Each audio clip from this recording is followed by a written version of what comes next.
بسم اللہ الرحمن الرحیم۔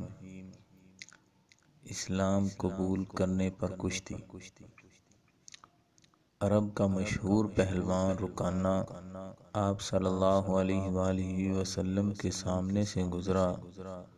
آپ صلی اللہ علیہ وسلم نے اسے اسلام کی دعوت دی تو وہ کہنے لگا کہ اے محمد صلی اللہ علیہ وآلہ وسلم، اگر آپ مجھ سے کشتی کر کے مجھے پچھاڑ دیں تو میں آپ کی دعوت قبول کر لوں گا۔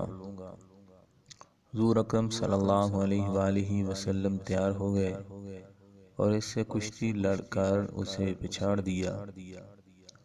پھر اس نے دوبارہ کشتی لڑنے کی دعوت دی۔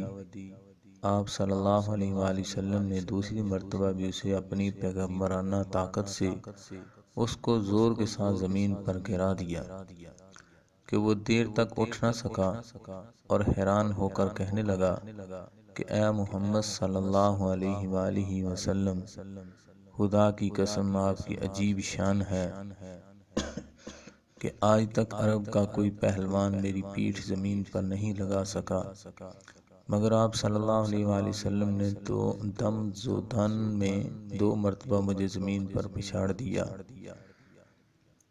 بعض مورخین کا قول ہے کہ رکانہ فوراً ہی مسلمان ہو گیا تھا، مگر بعض مورخین نے لکھا ہے کہ رکانہ نے فتح مکہ کے دن اسلام قبول کیا تھا۔ واللہ اعلم بالصواب۔